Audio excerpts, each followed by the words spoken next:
Muito boa noite a todos.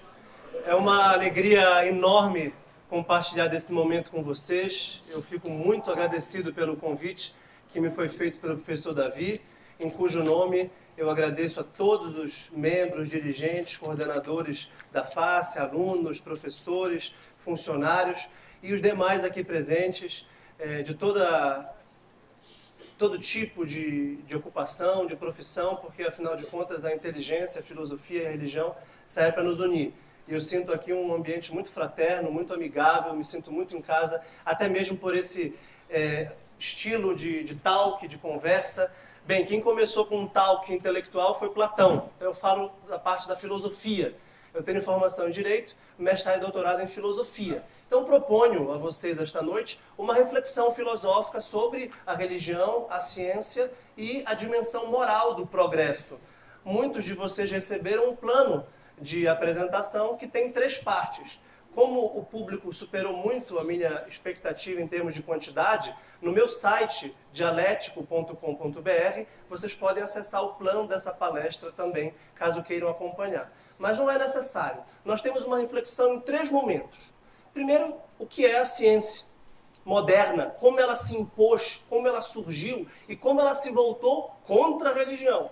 Como ela propôs que nós superássemos a religião e deixássemos essa superstição, esse mito, essa historinha infantil para trás. Para as trevas da Idade Média obscura, ou então para os antigos que inventaram deuses porque não sabiam de fato como as coisas acontecem na realidade da natureza.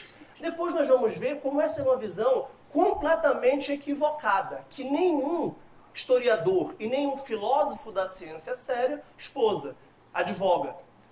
Vocês vão ver no verso do plano de apresentação e também no meu site uma bibliografia, que é fundamentalmente histórica e filosófica, sendo que a bibliografia filosófica também compõe uma seção de teologia, de ciência e de ética. Então são essas 5 disciplinas acadêmicas e científicas que eu vou transitar nessa reflexão, que eu espero seja prática e que possa contribuir para a compreensão de vocês de vida. A terceira parte é a dimensão moral do progresso.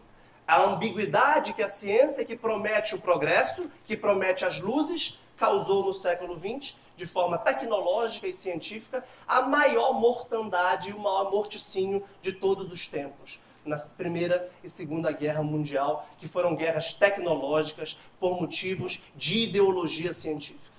Tá? Então o argumento é esse. O que é a ciência, o que é a religião e o que é a moral, o que é a ética, do ponto de vista religioso, do ponto de vista secular ou laico. Começo dizendo o seguinte, a religião pode ser estudada do ponto de vista da filosofia da religião e da ciência da religião em 3 aspectos básicos. O primeiro aspecto, o conjunto de atitudes que a religião comporta. As práticas litúrgicas, o ato de culto, a arquitetura, a congregação, a reunião, a oração pública e comunitária que a religião comporta. Então, o aspecto público ou social da religião. Para sintetizar, o fato de nós irmos a uma comunidade, a uma igreja, a um terreiro, a uma casa, fazer uma casa espírita, e irmos a um ambiente, praticarmos a religião. Tá? Um segundo aspecto, esse é o aspecto social e público. Um segundo aspecto subjetivo, pessoal, individual, que o professor Marcos expôs. O que acontece na psicologia humana quando se tem fé? O que acontece com um ato de fé? Quais são os sacrifícios que ela comporta? Quais são as ações que ela é capaz de realizar? Né? O que significa ter fé do ponto de vista psicológico? Tá? E um terceiro aspecto, que é o que eu vou apresentar a vocês, o aspecto do conteúdo e da doutrina religiosa, que é a pergunta em que o homem religioso que tem fé acredita. Então ele pode ser cristão, judeu, islâmico, hindu, maometano, já falei, pode ser de uma religião afro. É o conteúdo. É politeísta, é monoteísta, é panteísta, é imanente, é transcendente. O que acontece depois da morte? Qual é o conteúdo, o catecismo, o credo, tá? Da religião. Eu vou me deter na religião que influenciou a nossa cultura ocidental, que é a religião cristã. não poderei falar de outras religiões, porque outras religiões não passaram pelo processo de secularização do conhecimento científico. O que significa isso? Não passaram por uma revolução de ruptura em que a própria civilização dissesse: nós vamos deixar a religião para trás e vamos superá-la em nome do progresso. Progresso científico que vai trazer bem-estar material, saúde, tecnologia, conhecimento. Vamos desvendar os mistérios da Lua, dos planetas e dos átomos, de tudo. Dos animais, vamos desbravar intelectualmente o mundo, vamos deixar dessa atitude passiva e de quem fica crendo em contos de fada e vamos conhecer o mundo intelectualmente pelos órgãos dos sentidos. Conhecimento empírico de quem pode voltar-se à realidade com os olhos bem abertos e processá-la intelectualmente, criando conceitos, classificações e fazendo ciência, que é a nossa concepção de ciência. Quando nós falamos de ciência, nós pensamos numa pessoa de jaleco branco, num laboratório, com livros, com pesquisas empíricas também, e desenvolvendo o conhecimento científico e progredindo no que se conhece. Pode ser o solo fóssil, pode ser a história, pode ser o direito, pode ser a medicina, pode ser o cosmos, né? Isso que é ciência. Tá? É esse modelo de ciência. Então, a introdução é uma pergunta provocativa. Religião e ciência, que foi o tema geral que me foi proposto nessa noite, elas são disciplinas, elas são atividades fundamentais de toda civilização. Toda civilização tem uma religião e uma ciência. Qualquer que seja a religião ou a ciência. E elas são mutuamente implicantes, elas se implicam, uma depende da outra. O tipo de concepção religiosa sobre Deus, deuses, a transcendência, a divindade do mundo, o tipo de religião influencia diretamente no tipo de ciência. E vice-versa. Bem, na Europa, na modernidade europeia, a partir do século XVII, surge uma concepção chamada moderna de ciência. E é isso que eu vou mostrar para vocês. Porque a pergunta é, essa relação é de oposição ou de complementação? O modelo de oposição é o modelo moderno, que diz ou você tem coragem de ser ateu e acreditar apenas naquilo que os sentidos lhe dão a respeito da realidade material e o conhecimento científico e intelectual daquilo que passa pelos sentidos, ou você está numa fase historicamente atrasada e obsoletizada de que as pessoas acreditavam em deuses ou em Deus quando não tinham conhecimento científico. Isto é, em outras palavras, não é possível ter fé numa era científica ou tecnológica, porque a ciência nos diz o que acontece com as coisas, de fato. O resto são conjecturas, são hipóteses, são especulações, sem nenhuma comprovação científica. Então veja que a ciência começa com uma atitude cética ou agnóstica acerca das realidades metafísicas que os sentidos não podem compreender. Veja que no primeiro momento, ciência e religião estão ligadas, porque é uma tentativa de conhecer alguma coisa que ainda não está dado. Eu não sei o que acontece dentro do meu corpo, mas o médico sabe. Ele estuda o que acontece dentro do corpo, ele estuda os processos orgânicos dos nossos aparelhos. Né? Eu não sei o que acontece com esse microfone, eu não sei como ele funciona. Bem, mas um físico quântico, como o professor Marcos, sabe muito bem. E como funciona para que este microfone projete o som nas caixas. E como é que pode ser sem fio este microfone. Então, a ciência passou a se arrogar uma atividade de transformação da realidade, de conhecimento para a transformação da realidade. Então, knowledge is power, como diz Francis Bacon, um dos fundadores da ciência moderna. Nós vamos conhecer o mundo para transformá-lo, para melhorá-lo e para melhorar a vida do homem. A medicina é uma das ciências mais importantes da modernidade exatamente porque ela prescinde de todo o conjunto supersticioso de práticas religiosas que queriam curar, por exemplo, a partir dos métodos que o professor Marcos propôs. Um médico, talvez, que não tivesse atento às novas correntes da medicina holística e da medicina que recupera a sabedoria oriental ou medieval, que hoje incentiva esse tipo de prática. Hoje um médico pode perguntar sem nenhum problema se você tem religião e recomendar que você tenha religião. Mas há um tempo atrás, um médico que fizesse isso não seria um bom cientista, porque os métodos religiosos não são cientificamente comprovados. Né? Então, a ciência moderna surge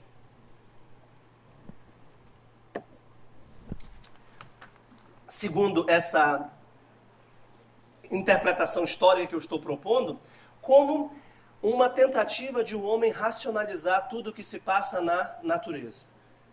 O sobrenatural, aquilo que os meus sentidos não alcançam, por exemplo, de onde eu vim, para onde eu vou, quem me fez em última instância, o que acontece depois da morte, toda a transcendência do ato religioso é excluído do objeto da religião. Por isso que essa ciência moderna normalmente é pensada como sendo ciência da natureza, ciência natural. Por isso que ciência nós pensamos logo nas ciências da natureza empíricas. E quem estuda direito, ou sociologia, ou política, ou comunicação, ou publicidade, tem sempre uma pergunta se o que se está fazendo é ciência. O direito é uma ciência?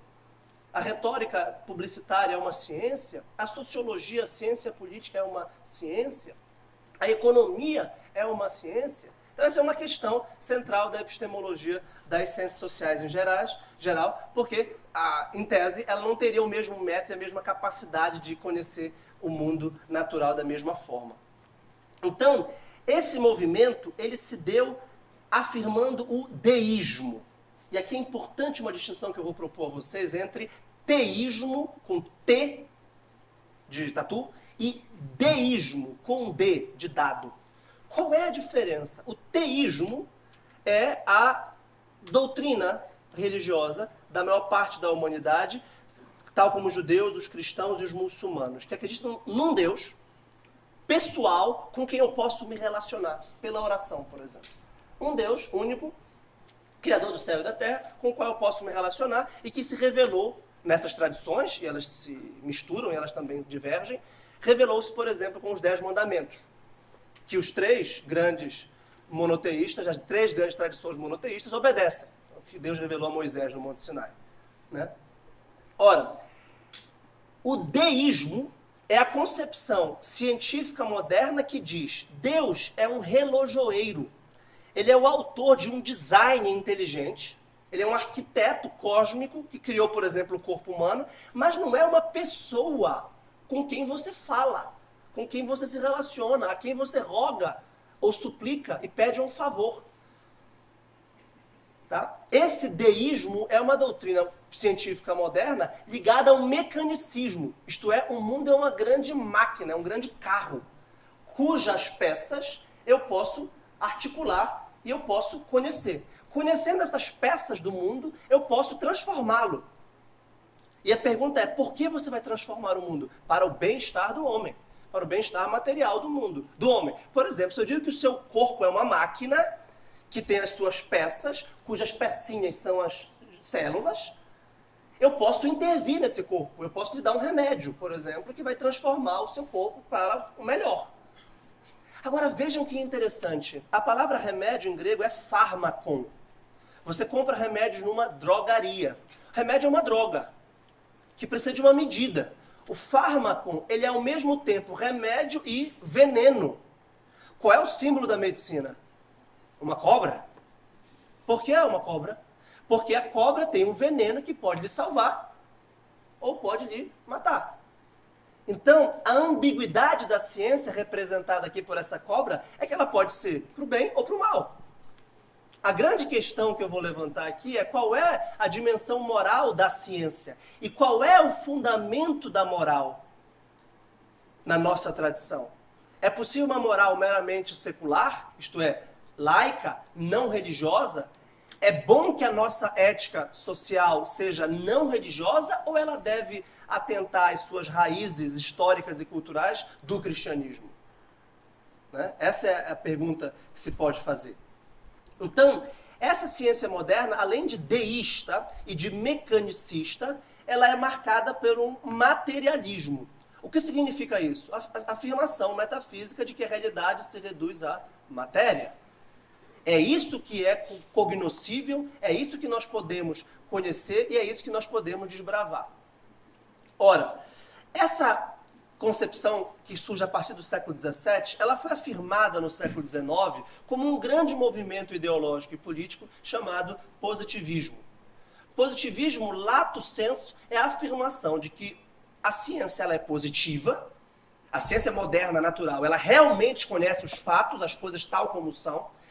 As outras formas de conhecimento não são positivas, elas são especulativas, elas são hipotéticas, elas são imaginárias, elas podem dar certa. Se a gente comprovar aqui na ciência moderna. Como o professor Marcos, a religião tem sentido se eu comprová-lo cientificamente, psicologicamente, sociologicamente, economicamente. E eu disse no começo, as ciências da religião, as ciências modernas da religião vão estudar a economia da religião, a sociologia da religião, a história da religião, a psicologia da religião, mas não a Deus. Quem estuda Deus é a religião, é a teologia, ou a filosofia metafísica. Né? Então, esse movimento positivista, ele é marcadamente progressista. E o grande nome desta corrente, que é muito influente no mundo e particularmente no Brasil, é Augusto Comte. Ora, todos talvez tenham ouvido falar da famosa Lei dos Três Estados de Augusto Comte. Augusto Comte achava o seguinte: a civilização humana, a sociedade humana, desenvolve-se em 3 estágios, em 3 eras. Uma era teológica, uma era em que o homem narra as causas da realidade a partir dos deuses. Então, por exemplo, eu sinto amor, eu sinto atração, sinto paixão erótica. Como é que eu explico uma coisa dessa? Bem, eu estou possuído, e ela me domina, eu me sinto completamente coagido e arrastado por esse impulso sexual. Como é que eu explico isso? Eu explico isso por Eros. Eros me domina, Eros é um deus.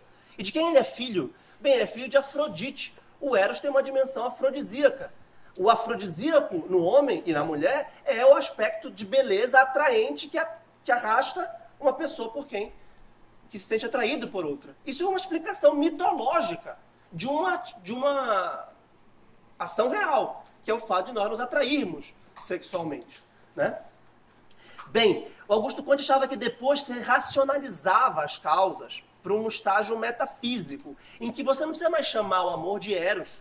Você pode chamar o amor de uma palavra científica e buscar essa causa, mas essa causa ainda seria abstrata, quando você considera Eros não um deus, mas apenas um princípio metafísico. E em terceiro lugar, você pode dizer que isto que você sente é positivamente, cientificamente, a libido, que Freud explica por A mais B. Num processo psicológico, a partir do seu mecanismo psicológico de id, ego e superego. E Dr. Freud era um médico positivista, que queria fazer ciência, e considerava, portanto, a religião uma ilusão. Uma ilusão de um filho que não consegue viver na ausência do pai, que é o seu castrador. Então, por isso, projeta um super pai onipresente e onisciente que o orienta e que o encaminha moralmente, que lhe dá superegoicamente autocontrole. Né? Aí vocês leiam Moisés e a religião e futuro de uma ilusão. Moisés e o monoteísmo e futuro de uma ilusão, que são os textos tardios do Freud sobre a religião e sobre a civilização, a partir de uma chave, é claro, cultural e psicológica. Ora, Augusto Comte não foi naturalmente o único grande ateu do século XIX, ele está acompanhado por uma série de cientistas sociais que afirmavam exatamente a necessidade de nós superarmos a religião, de nós deixarmos a religião para trás. A religião é uma coisa de criança, a religião é uma coisa de uma sociedade não iluminada.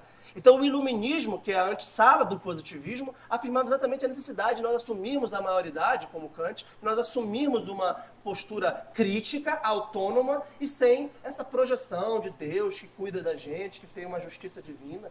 Então, se você pegar os grandes intelectuais, sobretudo alemães do século XIX, já falei de Freud, mas sobretudo Marx e Nietzsche, você vai ver um ateísmo esclarecido, um ateísmo filosófico que vai ganhar um grande contorno e uma grande influência na cultura, na literatura, na política, na arte em geral, exatamente dizendo que Deus é uma ilusão.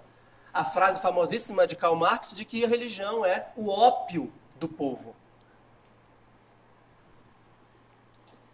A frase famosa do Nietzsche na Gaia Ciência da morte de Deus. Da mesma forma, Darwin, veja, eu estou apenas mostrando a primeira versão que eu vou logo refutar.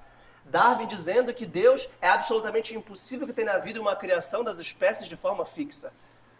Isso é impossível, não houve uma criação do mundo em 6 dias das espécies e a cada dia um tipo de espécie e pronto. Não, as espécies evoluem, nós sabemos pela teoria da evolução.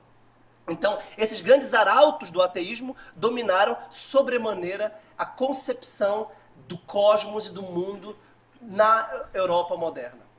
E isso teve uma grande repercussão social com a Revolução Industrial, que é a aplicação sistemática desses princípios científicos no cotidiano.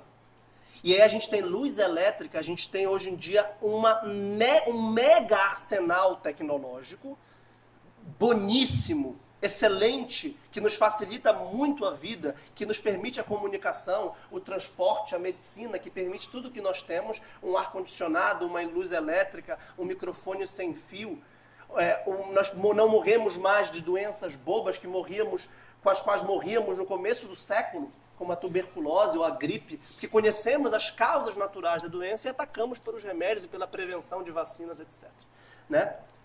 Agora, por isso é importantíssimo falar da Revolução Industrial e do contexto social e político, houve toda uma revolução política da modernidade.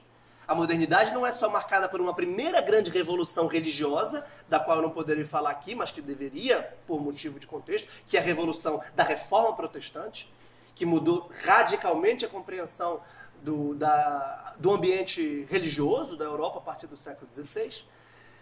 Uma revolução científica e uma revolução política. O grande marco da afirmação de repúblicas constitucionais baseadas em direitos individuais e na liberdade civil, resgatando inclusive o republicanismo clássico, né?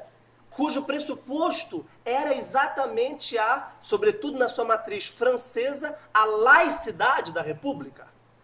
Então, os iluministas franceses pintaram um campo dualista, um campo dicotômico entre, por um lado, uma república ateia, uma república em que o princípio da autoridade política não era a soberania de Deus, não é Deus que é o soberano ou o senhor, o soberano é o povo. O povo é autodeterminado. O povo se autogoverna, até porque você se autogoverna moralmente. Se você pode se autogovernar moralmente, o povo também pode se autogovernar politicamente. E por isso a monarquia católica, no caso da França, ou a monarquia cristã deve ficar para trás. Daí a fase famosa de um dos grandes ateus de todos os tempos, o Voltaire. Não haverá felicidade no gênero humano enquanto o último rei não foi enforcado na última tripa do último padre. Então, monarquia e igreja devem ser superadas, e uma depende da outra. Não adianta só superar o rei. Por isso que a Revolução Francesa instaurou um assassinato sistemático não só do rei, da rainha, da classe monarca, mas do clero, dos religiosos. Não adianta nada. E Napoleão falou, eu tenho que acabar com o Papa. Enquanto eu não matar o Papa e não acabar com a igreja, vai voltar um rei, vai voltar tudo que a gente não quer. Vai voltar o atraso. Interessantemente, aqui uma história comparativa importante, que se tivesse tempo faríamos, é porque a Inglaterra afirma uma república constitucional, mas uma monarquia republicana e constitucional. Olha o aparente paradoxo. E por isso que há um rei até hoje, uma rainha na Inglaterra. Né? E por isso que os grandes países que nós tanto admiramos, muitos deles são monarquias. Tem rei nesses países. Eles não deixam de ser constitucionais, não deixam de ter direitos civis, e não deixam de ter uma democracia e uma soberania popular por causa disso. Mas isso é uma outra investigação. O fato é que surge uma religião do progresso. A própria ciência se apresenta como uma religião. Com os seus dogmas, com os seus mártires, com a sua narrativa, com a sua história e com o seu inimigo. Só que o inimigo da religião do progresso é a religião tradicional. Então você pode até aceitar uma religião, desde que ela seja nova. Uma religião, uma nova era, que é uma onda orientalizante no Ocidente a partir da década de 60 e 70, sobretudo pela Califórnia. Enquanto os ocidentais, já sem a religião tradicional, que é o cristianismo, começam a fazer leituras e interpretações sobre as religiões orientais, como o budismo, o hinduísmo, o próprio Wittgenstein, um filósofo importante, por muito tempo da sua vida foi budista. Por quê? Porque cristão não dá para ser, né? Como é que você vai ser cristão? Isso aí é coisa dos vovós. O cristianismo ficou para trás. E surge, então, um mito. Isso eu quero deixar bem claro, porque eu acho que é um dos pontos mais importantes para a nossa reflexão. O mito de que a religião é superstição. Que a religião é metafísica, no pior sentido. Ah, isso é metafísica. Que a religião é um obscurantismo das idades das trevas. Que a religião não tem grande conteúdo intelectual, que a religião não tem grande contribuição, que nós não precisamos da religião. Nem para os valores morais da fraternidade, da unidade, da comunicação, do respeito, da alteridade, da intersubjetividade. Não precisa da religião, não precisa de Cristo para isso. Então há um grande processo de mistificação da história religiosa e da história da ciência praticada por esta religião cristã. É como se a ciência tivesse começado no século XVII. O que é curioso é que eu vou mostrar já, que até o século XIX, esses que eu falei, o Nietzsche, o Freud, o Marx, o Darwin, eram claramente opositores da religião. São os grandes arautos do ateísmo. Mas até eles, todos os grandes cientistas eram homens de fé. Eram homens de prática religiosa. É isso que eu vou mostrar já na segunda parte. Então, essa invenção positivista do mito da religião anticientífica surge no século XIX. E o que é muito interessante é que tem nome e sobrenome. John Draper e Andrew White começaram a simplesmente falsificar a história. Mentir acerca da história. Uma questão histórica e científica, acerca de fatos. Do que os papas teriam falado, do que os teólogos teriam falado e dos conhecimentos que a religião produzia e reproduzia. Mentiras assim, crassas e diretas, certo? E diziam que religião e ciência são campos separados e hierárquicos. Acima está a religião, a ciência.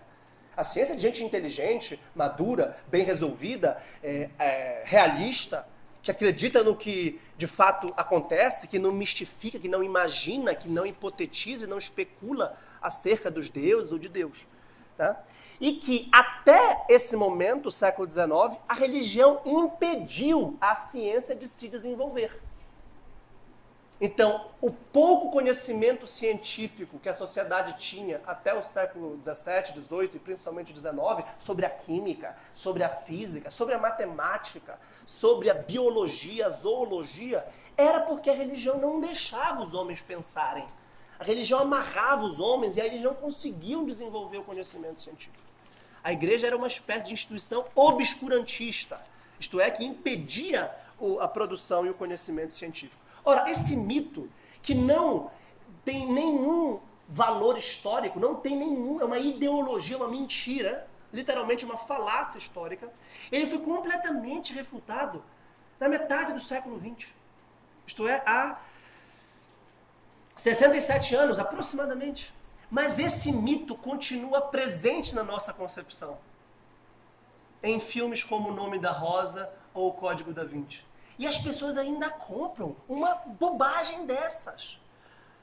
Uma coisa absolutamente inaceitável. Por exemplo, a gente vai estudar a história da filosofia, seja para fins da política, da ética, da estética, e a gente estuda dois grandes filósofos, Platão e Aristóteles, e aí a gente pula para Descartes e Kant. Vem cá, nesses mais de 1000 anos, não tem ninguém de inteligente? Vocês já ouviram falar em Santo Agostinho de Hipona? Ou em São Tomás de Aquino? Estes homens provavelmente são mais inteligentes do que Platão e Aristóteles, até porque subiram nos ombros dos gigantes.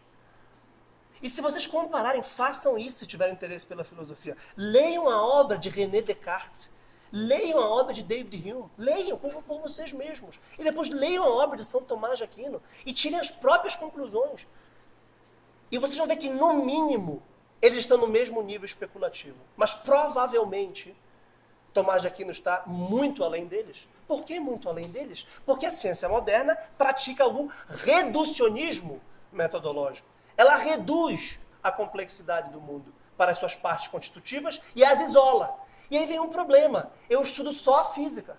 Eu estudo só a química. O modelo da ciência moderna é o modelo da fragmentação. E eu não tenho mais uma ciência arquitetônica, que era a metafísica para Aristóteles, e a teologia para Tomás de Aquino, para articular e organizar essas ciências. O direito com a ética com a política com a história com a economia com a antropologia com a... e assim por diante. E também com a ciência da natureza.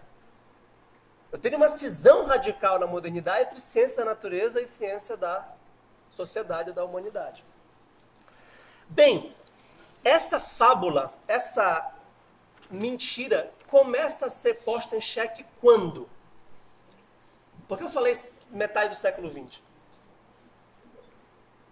Surge, para usar uma palavra com a qual vocês estão acostumados, que é uma palavra da moda há mais de um século, uma palavra do cotidiano há mais de um século.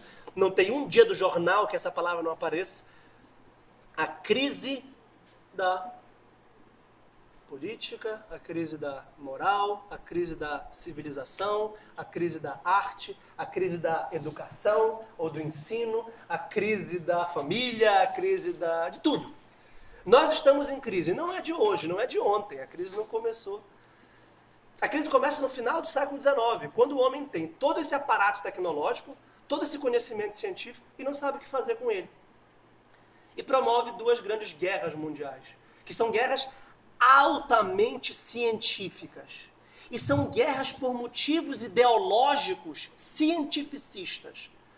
Eu gostaria muito de me deter, particularmente estudo história e gosto muito do começo do século XX e o que aconteceu até a Primeira Guerra. Mas vou passar para a segunda diretamente, porque a segunda é o resultado da primeira e a segunda é o resultado do interstício entre a primeira e a segunda. Há duas grandes ideologias na qual se baseia o conflito que gera a Segunda Guerra e no qual nós vivemos. A ideologia, como vocês sabem, nazista e a ideologia comunista. Tá certo? Vamos colocar assim, Hitler e Stalin. Esses homens são dois dos maiores assassinos de todos os tempos. E são homens que levantavam uma bandeira. A bandeira do progresso. Progresso com base em quê? Com base na ciência positiva. Ciência positiva de quê, no caso do Hitler? Da raça. Da raça pura ariana, que deve sobreviver à revelia, sobretudo, das raças impuras, mas dos judeus. E de todas as raças impuras, como negros, por exemplo, e que deve praticar eugenia. O que é isso? É a seleção dos mais saudáveis, dos mais aptos, dos melhores.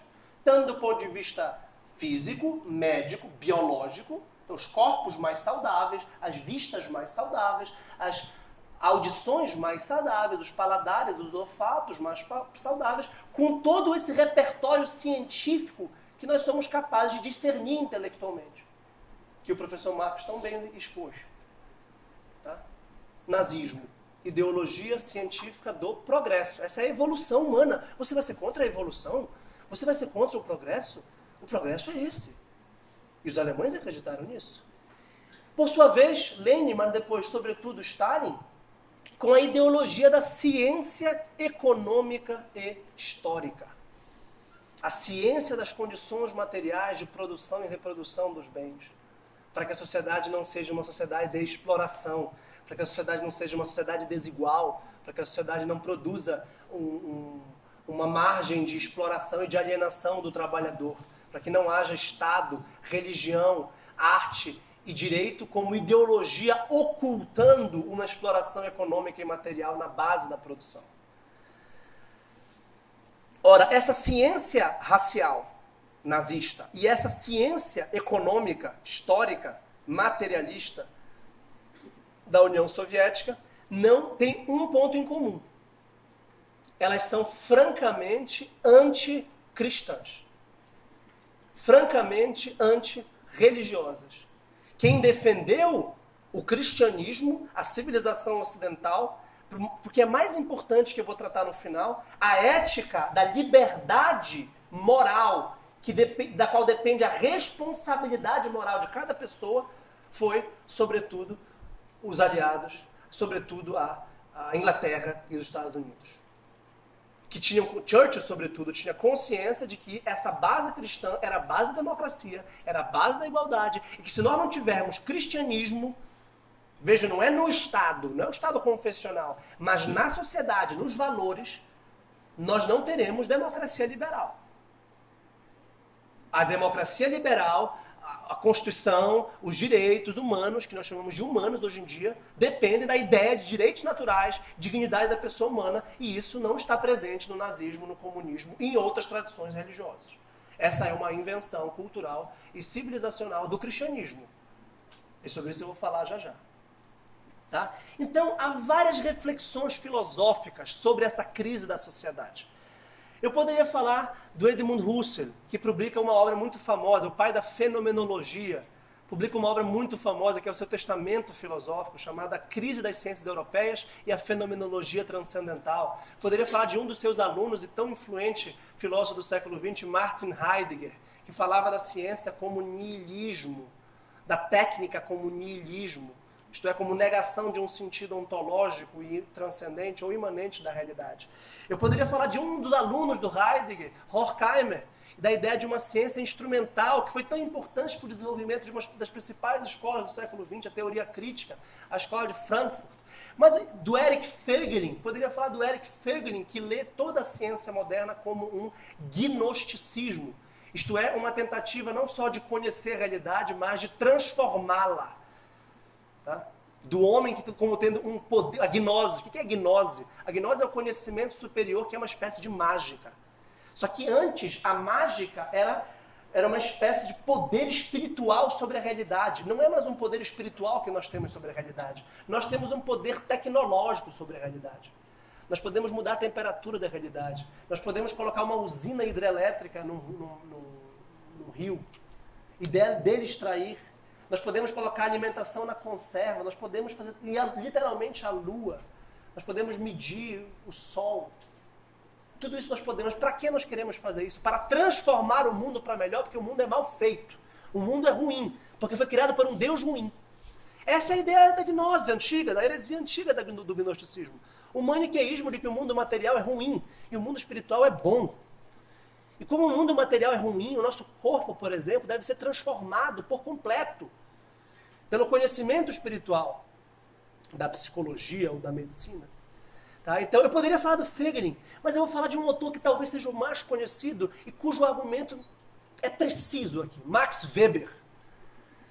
Em 19, o Weber promove uma famosíssima conferência, Ciência como Vocação. Por que eu estou falando do Weber? Porque mesmo que ele seja desconhecido para aqueles que praticam as ciências naturais, ele é sobremaneira famoso e prestigiado por todos os que praticam teoria social, ciências sociais em geral.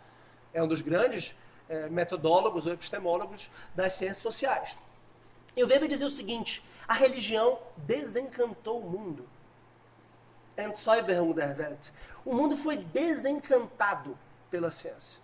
Então agora o mundo não tem mais essa dimensão misteriosa que ele tinha.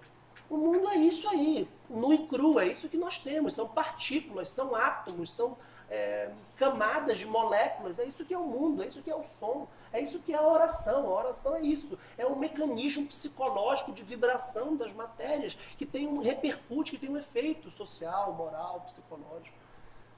E o Weber dizia que esse desencantamento do mundo é o estudo, não diz com essas palavras, a expressão desencantamento do mundo é dele. E politeísmo de valores também é dele. Relativismo é uma expressão dele. Mas eu vou explicá-lo com as minhas palavras. O Weber diz o seguinte: essa expulsão dos deuses, essa tirada dos deuses da sociedade, a secularização da sociedade, que é a laicização da sociedade. O que significa isso? O Estado não é religioso, a família não precisa ser religiosa, as festas não precisam ser religiosas, o esporte não é religioso. As Olimpíadas eram um festival religioso na Grécia, as grandes tragédias gregas eram festivais religiosos. Tudo na cristandade medieval era religioso, todas as festas. Podia ser um aniversário, podia ser um casamento, como as bodas de Caná. Mas ali precisava ter vinho. E era uma festa religiosa. O trabalho era eminentemente marcado pelas orações, pelo ritmo do dia, os sinos, Quem passa por aqui, uma cidade marcada por igrejas, escuta ainda os sinos. Bem, não tinha relógio de pulso, você sabia o horário por causa das badaladas dos sinos das igrejas. Era hora de rezar. Ao meio-dia, às 3 da tarde, às 6 da noite, por exemplo. Né? O Weber fala, isso acabou. Nós não nos orientamos pela badalada dos sinos. Hoje nós nos orientamos por programas de televisão, nós nos orientamos pelos nossos próprios relógios de pulso. Mas isso gerou uma coisa. Isso gerou uma perda desse sentido da realidade. Então o homem tem muito como, e tem muitos meios, mas ele não tem um porquê, ele não tem uma finalidade, ele não tem um sentido pelo qual viver.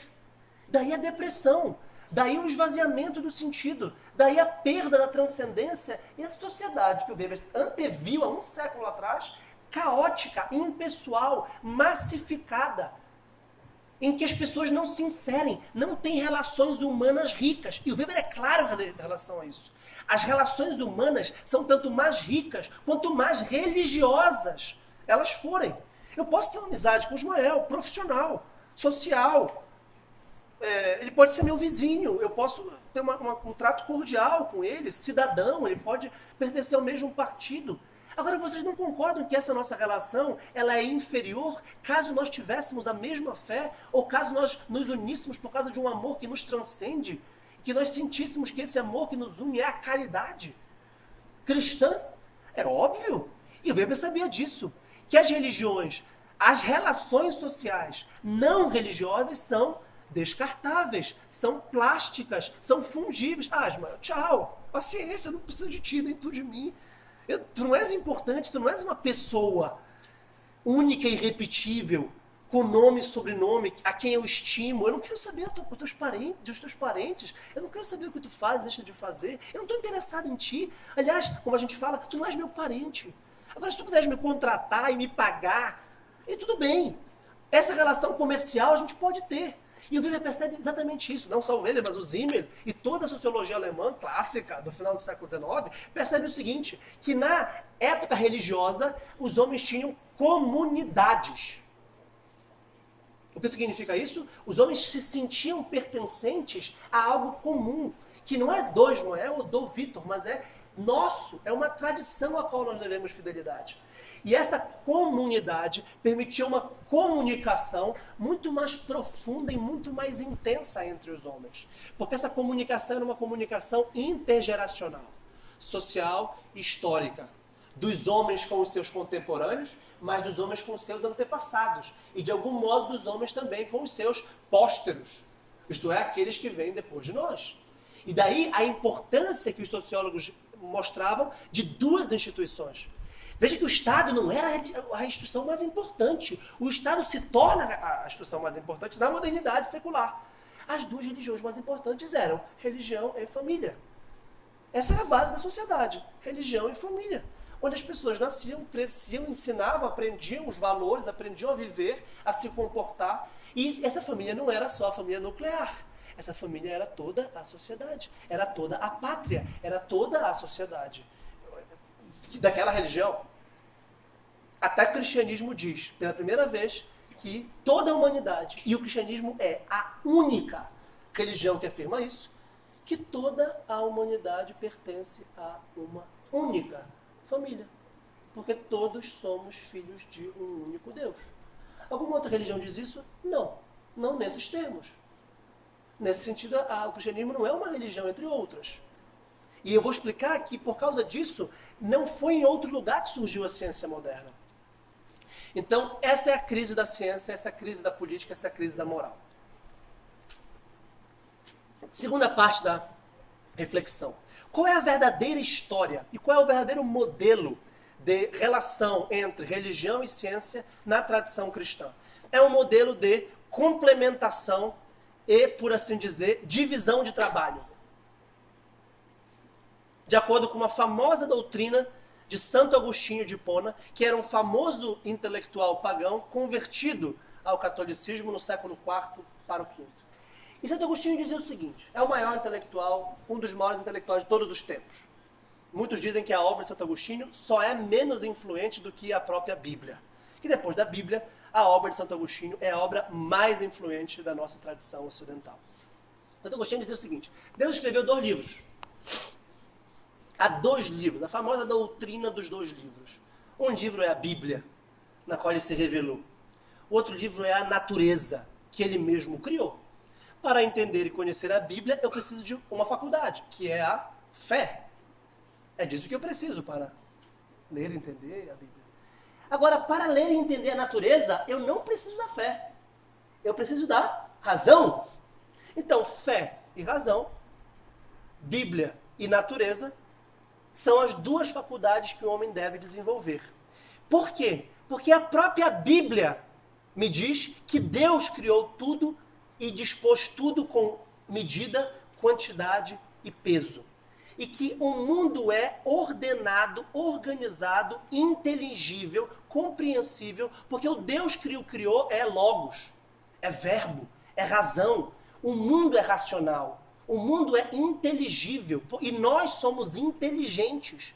Ora, a relação entre um ser inteligente, como o homem, e um mundo inteligível é o conhecimento, é a ciência. Então o homem não só pode, como deve, segundo a tradição cristã, conhecer cientificamente o mundo. Porque conhecer cientificamente a natureza criada é uma forma de conhecer e louvar o próprio Criador, que é Deus. É por causa disso que Kepler, Newton, Bacon, Copérnico, só para dar alguns exemplos, Galileu, Boyle, Mendel, Max Planck, Jérôme Lejeune, Einstein, Ben Carson. Por isso que todos esses grandes cientistas tinham muita fé. E por isso que esses grandes cientistas rezavam ou oravam e faziam os seus ofícios religiosos antes, durante e depois da sua atividade científica. Por isso que eles tinham uma fé em poder conhecer o mundo. Vejam que eles não pediam milagres a Deus. Eles não pediram, Deus me revela. O Mendel não falou assim, Deus me revela a genética. Deus podia revelar a genética na Bíblia, mas ele não revelou a genética na Bíblia. Deus me revela a lei da teoria da relatividade especial. Einstein não pediu isso a Deus. Einstein usou o que Deus lhe deu. A mente, a inteligência, a razão. Crendo, porém, que é possível conhecer a realidade. Que a realidade faz sentido. E que ela merece ser conhecida. Tá? Então, por terem o mesmo autor, ciência e religião são complementares e não podem se contradizer. Unidade da verdade. Tá? Se vocês pegarem essa concepção, que é a concepção clássica do cristianismo acerca da religião, no século V, vocês entendam por que depois Boécio permite o resgate de Aristóteles no Ocidente, que é a base de Alcuino, que é como se fosse o ministro da Educação de Carlos Magno no Renascimento carolíngio, e logo depois permite as escolas catedralícias, que são a base das universidades. Quem fundou as universidades? A Igreja Católica. Vamos ver quais são as maiores universidades do mundo e vamos ver se tem alguma que não é cristã, na sua origem. Vamos lá. Maiores universidades do mundo. Oxford, Cambridge, Imperial College. Três universidades católicas. Agora, universidades protestantes. Harvard, MIT, Princeton, Chicago, Yale, Columbia, Caltech, Stanford, Berkeley. Todas universidades cristãs. Fundadas, entre outras coisas, para o estudo teológico, para a formação presbiterial, para a formação sacerdotal. E científica, por que não? A maior parte dos prêmios Nobel do mundo vem dessas universidades. Veja que eu não estou me referindo às universidades históricas, as antiquíssimas de Bolonha, Coimbra, Salamanca ou Sorbonne. De onde vem a ciência moderna? Vem dessas universidades. Alberto Magno, por exemplo, que é Santo Alberto Magno, grande teólogo, professor de Tomás de Aquino, era um grande cientista. Então vejam que esse mito de que religião e ciência se contrapõem simplesmente não se sustenta. E se nós pegarmos a concepção atual, e eu falo da tradição católica, porque a tradição protestante ela é diversificada, mas isso valeria para a maior parte das tradições protestantes históricas. Tá? A concepção atual é a mesma concepção de que fé e razão não se contrapõem, mas se complementam. Isto está no documento do Concílio Vaticano II, na Constituição Gaudium et Spes, e isso está na encíclica do Papa João Paulo II, Fides et Ratio. A mesma concepção dos dois livros, fé e razão, que se complementam e não se contrapõem. Agora, com um grande detalhe, e aqui eu entro na parte conclusiva, na terceira e última parte da nossa reflexão, para que a gente possa começar o diálogo. Há um componente fundamental da religião. A religião não pode ser suicida. A ciência. A ciência não pode ser suicida. A ciência não pode se fechar à fé. E a ciência não pode se fechar a Deus. A ciência não pode impedir que o homem também aceite as verdades reveladas ou aquilo que ele não é capaz de conhecer apenas pela razão. O professor Marcos falou uma coisa absolutamente interessante, que o que a gente vê ou escuta é extremamente pequeno, é extremamente pouco. E o que a gente pensa também. Se você acrescentar os 5 sentidos, o cérebro, a massa cinzenta, ela também é muito pequena. Nós podemos até conhecer e progredir acerca dos planetas, a astrologia, nós podemos progredir e conhecer melhor o corpo humano. Mas vocês não concordam que a realidade é maior do que o nosso conhecimento dela? Vocês não concordam que a realidade ontológica, tal como ela é 1000 vezes maior, mais complexa e mais difícil de ser esgotada do que a nossa cabeça? Por mais que nós sejamos inteligentíssimos, por mais que haja universidade que a gente possa perscrutar os mistérios do mundo, nós não vamos conhecer a todos. E por isso a importância de estarmos abertos ao mistério, aquilo que nos transcende.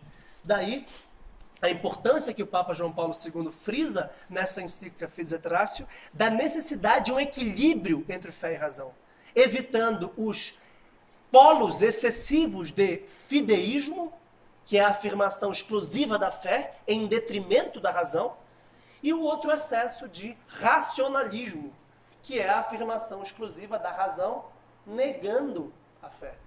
Não, você tem a fé e você tem a razão, elas são complementares, elas são como que 2 asas que o homem usa para alçar voo e para elevar-se. E que elevação é essa? É intelectual, é dizer, puxa, olha só, ele é PhD. Nossa, o professor Marcos é brilhante, é PhD em física quântica. Que pessoa inteligente, que pessoa culta, erudita, deve saber várias línguas, deve saber coisas que ninguém sabe. Veja, isso é importante, isso é importantíssimo. Mas isso é o mais importante? Não, isso não é o mais importante. O mais importante é que ele seja uma pessoa boa. E que o conhecimento o faça bom. E que o conhecimento lhe sirva para a edificação moral. Por quê? Porque senão ele pode usar esse conhecimento, que é o conhecimento quântico que o projeto Manhattan tinha, para produzir as bombas nucleares de Hiroshima e Nagasaki. Então veja qual é a terceira parte da nossa reflexão, a dimensão moral da ciência. Eu tenho conhecimento de física quântica. E o que eu posso fazer com esse conhecimento de física quântica? Eu posso salvar milhares de vidas, milhões de vidas pela medicina. Milhões de vidas, pessoas que morreriam gratuitamente, não gratuitamente, mas simplesmente com medicação, com uma pílula, eu posso salvar. Com um raio-x, eu posso salvar. Com uma eletrosonografia, eu posso salvar. Agora eu posso usar a física quântica para produzir uma bomba nuclear e dizimar uma população. Eu posso usar a alta tecnologia do gás, que foi desenvolvido por Boyle, que era um padre secular, como ele era chamado de padre secular, ele não tinha o sacramento da ordem, mas era tão religioso que o chamavam de padre, para fazer uma câmara de gás. Colocar os judeus numa câmara de gás e matá-los. Que tal? É ciência, é o progresso científico. Estão entendendo? O remédio que eu falei, o fármaco, pode ser veneno. Então a ciência por si só não resolve. A ciência por si só não soluciona. A ciência por si só não basta. Nós não podemos ter uma concepção anticientífica, obscurantista, anti-intelectualista e dizer, não, a ciência é um mal, a ciência é uma coisa ruim. Não, Nós estamos numa faculdade, num lugar de conhecimento. Onde está a biblioteca? Onde está a pesquisa científica? Como o professor Joel falou, para o progresso, para o bem da sociedade. Nós queremos ajudar, contribuir nas mais diversas áreas. Contribuir como? Com a boa vontade? Não, com o intelecto. Com novos métodos de educação, de direito, de política, de economia, de medicina, de engenharia. O progresso material da humanidade pela ciência. Mas nós precisamos de uma ética para isso. E qual é a grande ética da tradição ocidental? A base dos direitos humanos é a ética cristã. É a concepção segundo a qual todos os seres humanos, todos os indivíduos, todos os homens e todas as mulheres de todos os tempos e que ainda vão nascer são pessoas humanas que têm uma dignidade. E de onde vem essa expressão pessoa humana? Porque a nossa Constituição, no seu primeiro artigo, terceiro inciso, diz que um dos princípios fundamentais da República é a dignidade da pessoa humana. Por que humana? Tem alguma pessoa que não seja humana? Tem 3 pessoas divinas. A palavra pessoa, a concepção pessoa, surgiu para explicar o mistério religioso da Santíssima Trindade. Como podem ser 3 e 1. A unitrindade de Deus. Deus é um só, mas são 3 o quê? Pessoas. Pessoa divina do Pai, pessoa divina do Filho, pessoa divina do Espírito Santo. A segunda pessoa, Jesus Cristo, tem 2 naturezas, humana e divina. E aí começa a teologia. Cristologia, Mariologia, Eclesiologia, e começa a ciência teológica que é explicar racionalmente esse mistério que foi revelado. E aí o homem é criado à imagem e semelhança de Deus. Logo o homem é pessoa. E o que é pessoa? Pessoa é ser de comunicação. Pessoa é ser de relação. Pessoa é ser vocacionado do amor. Vejam como nossas palestras têm abordagens diferentes, mas elas se complementam. Amor, caridade, união, respeito. E por que eu respeito uma outra pessoa? Porque ela é igual a mim, do ponto de vista mais radical. Não é igualdade política, não é igualdade econômica, não é igualdade moral, cultural, intelectual. Não é essa igualdade, é uma igualdade religiosa. É uma igualdade metafísica, é uma igualdade de essência. Todos somos filhos de Deus e por isso São Paulo pode falar aos Gálatas: não há mais homem e mulher, escravo e livre, cidadão ou estrangeiro. Todos somos um em Jesus Cristo. O antigo via uma mulher, a mulher era uma coisa. A mulher era uma propriedade do marido. Era isso que a mulher era antes do cristianismo. Era isso que a mulher era antes do cristianismo. Mulher você compra e vende. Uma amiga minha estava no Marrocos e estava com um namorado. Chegou um marroquino com ela e falou assim: olha, eu te dou 3 camelos por essa mulher. Eu te dou 3 camelos por essa mulher. Ele perguntou: quanto custa um camelo?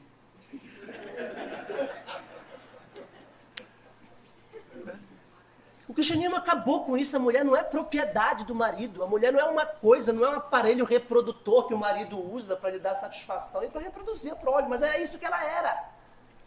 E tem mais, o estrangeiro mata, escraviza o estrangeiro. Esse cara não é brasileiro, ele é argentino.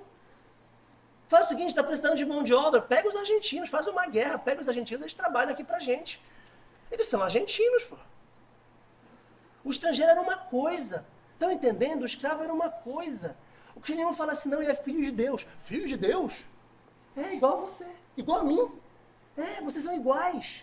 Ele tem direitos. E quais? Direitos naturais. Os mesmos direitos que você tem e que hoje nós chamamos de direitos humanos. Que não vem do Estado, mas o Estado deu direitos para ele. O Estado brasileiro deu direito para os argentinos. Não foi o Estado brasileiro que deu direitos para os argentinos. E não foi a ONU que deu direito para a Argentina brasileiro. Está na natureza humana ser digna, por ser pessoa. Né? Então vejam, para concluir, há um grande autor da literatura, porque quando a gente fala de literatura, de religião e de ciência, a gente fala também de literatura, de cultura, de visão de mundo, chamado Fyodor Dostoiévski. Muitos de vocês conhecem, o grande escritor russo, que ficou ateu, materialista e positivista. E depois ele se converte profundamente ao cristianismo. A Igreja Ortodoxa Russa. Né? Ele é um grande crítico do catolicismo e do protestantismo ocidental, inclusive.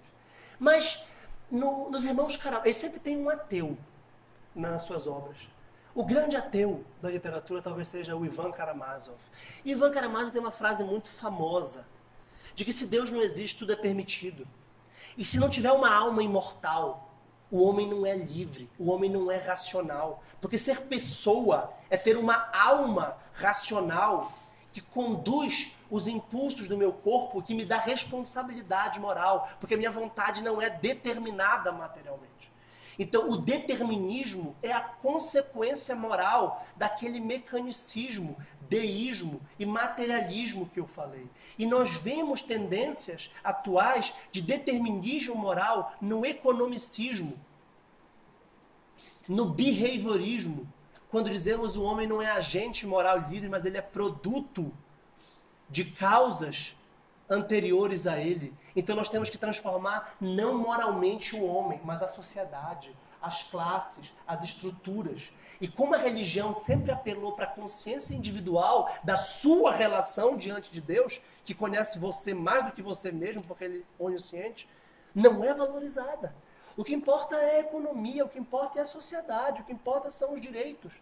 Vejam que eu não estou de jeito nenhum dizendo que nós podemos desprezar a economia, a sociedade e o direito, a cultura, mas que o mais importante é a consciência individual de cada pessoa humana diante de Deus. Quando nós vemos uma cultura que torna a vida humana simplesmente descartável, que tenta a manipulação genética, a eugenia, o utilitarismo, essas grandes questões de querer fabricar e manipular o homem, que estão presentes nas obras de ficção científica atual, tanto na literatura, como Admirável Mundo Novo, do Huxley, quanto no cinema. Pensemos, por exemplo, numa obra cinematográfica interessantíssima dessa natureza, sobre a qual poderia dar uma palestra inteira, Blade Runner, do Ridley Scott, com Harrison Ford, né? A ideia de um futuro, qual é a ideia lá? Tem ciência ali? Demais. Tem tecnologia? Toda do mundo. E qual é a situação moral das pessoas? Decadência moral absoluta, é um clima escuro. Né? Essas são as trevas da ciência, porque falta, obviamente, religião e ética. Então, eu acredito que uma sociedade mais justa, igualitária, equilibrada, harmônica, depende tanto da ciência quanto da religião. Muito obrigado.